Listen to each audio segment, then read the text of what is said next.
complicated to formulate, but I'll try. I heard, of course, many different things on the path, but and I had an experience of a few days of being the impersonal I, yeah, which I was everything, yeah, and it was really nice. yeah, And I heard somebody telling about it that it's one experience, but the real thing is really the nothingness in which also this appears. And some teachers call it the self, this impersonal... nothingness, or... The impersonal I, they call it the self, and they say that you also have to get rid of the self. Have to, well, so... And what's this? So there's the me, and then there's the self, which is the I am or something. Well, this kind of experience of being everything, yeah. to be the impersonal self, the impersonal I, some call it the self. They say that's what the self is. Yeah.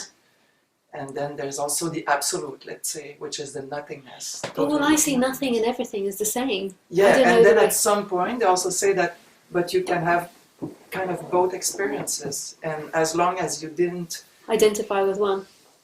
No, as long as you didn't go until to the total end of seeing that there's nothing, absolutely nothing.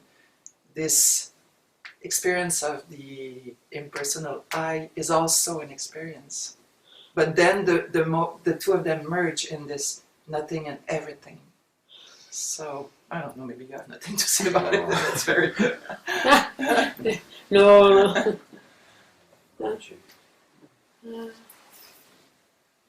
Well, the thing is that I have the impression that many teachers speak from this space of the impersonal I, but I have the feeling that it's not exactly the nothingness that you think that you talk about.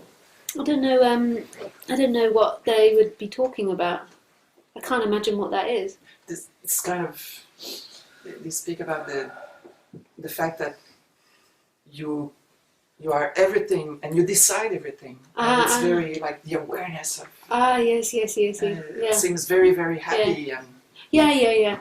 I think because, well, I mean, this is just my interpretation of what they're saying, and really I don't know what the experience is. So this is just the way it happened here, so who knows about the others? Because when I listen to people, I'm always can be like, oh yeah, after a while. So I can always get, but I think what happens with a lot of people, and it mostly happened here at some point, is when the collapsing is happening, somebody still is seeing the collapsing. So it'll be an experience of love, or it'll be an experience of just I amness, or it'll be an experience of everything, but somebody's still seeing that. So there's everything, and there's this huge energetic change, but there's still a slight back of somebody observing, somebody watching, but they wouldn't even call it somebody. And that eventually would dissolve away. And then it would just be like empty, completely empty. But they're simultaneous, the emptiness and all things. You can't have one without the other. But then I've heard, then I begin to get a bit blurry after that, because I don't really know. That's the limit of the experience here, is that then you get both sides simultaneously. The everything, it's not even simultaneously, it's like the everything is absolutely empty. Everything is empty. Everything is no thing. But it's not for anyone, there's nobody watching that, there's no consciousness, there's no position of a watching. Everything is watching suddenly, for nobody or nothing. But words are really confusing, and if somebody's still saying consciousness is watching, I mean, you maybe won't meet so many speakers that are even speaking from that. So I make it sound like I've got a really, there's measurable, like that's still, like I can still listen to those speakers, and maybe we're talking about the same thing, or maybe they're just saying it like that in order to teach something or speak about something. You never know where that's coming from. But you have these experiences now. Huh? You have these experiences from everything, nothing together. I didn't have it. It just collapses. Yeah. Like it's not me that had it. as such. Yeah, just but It's just the way it is. There's everything and it nothing. was in it. Sorry? You had the experience to be in this This is where moments of life. you had the experience that... To be in these moments of, everything and nothing together. You had this. You think you felt that, or I don't know. You experienced this, or it was an appearance. Or I don't know how to explain. But it's really some moments you had this. Promises, things like this. Yeah, I know I must be feeling like a real idiot up here, but it's like when this sort of questions come about. I try my best to sound like I'm not. Yeah, but you can describe it, so I imagine you can also, you have experienced it. Yeah.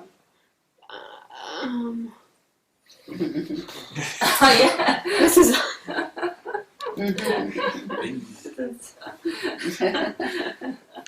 It's so hard answering these sort of questions. So I had the experience of it.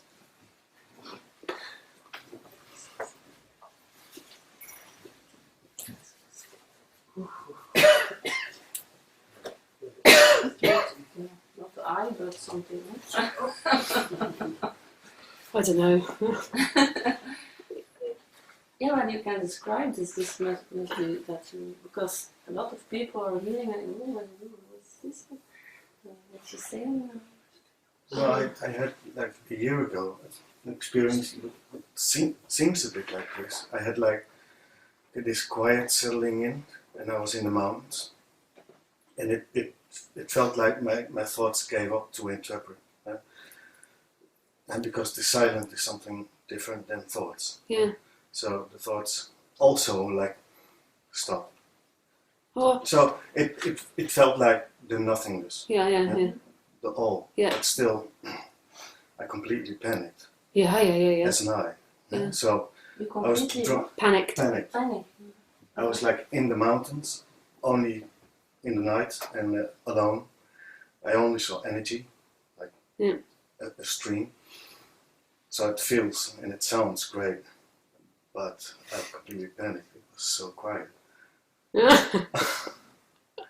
But I can imagine how. so this is confusing Yeah. because it felt like the oneness, the nothingness, and still there's this I panicking and trying to run away from it again. Because this is what I did. But that's I was what on the bench and I ran away. That's exactly what awakening is. Is that person is coming back very slowly, or quickly in that case. But what happened there was that began to dissolve, and then there was a crack that this is absolutely empty or silent. I can get why people say that as well, and that there's no barrier inside or outside, but not as a positive thought. It's just there's no. And if thoughts disappeared as well, I can imagine thoughts disappearing, but they don't have to. They can come back to be able to interpret things. But if thoughts disappeared, I can imagine when the person came back, they're like, holy crap, I've got to put some sanity on this.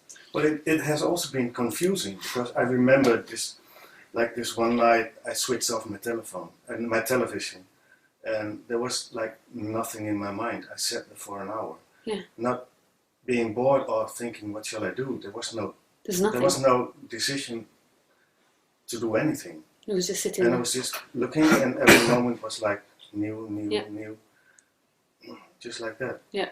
I could have been there for days. Yeah.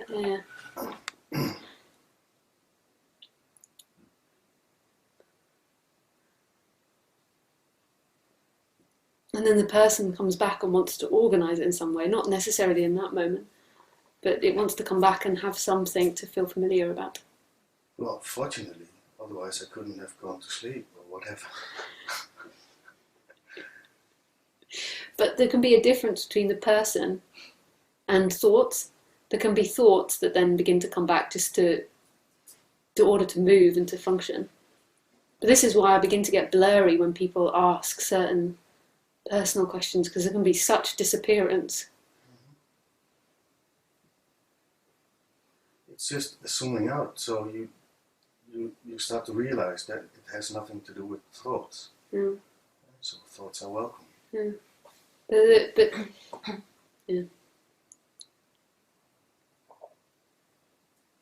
it's a bit all blurry to talk about. I think thought identification is like, if I think, like, I can say, without any doubt that this person I'm trying to get rid of, I am trying to get rid of. I know it's ridiculous, but there's nothing wrong with thinking in itself, but when it grabs you, like you are thought, then it's a problem. Like, the ego, suffering, anything you can.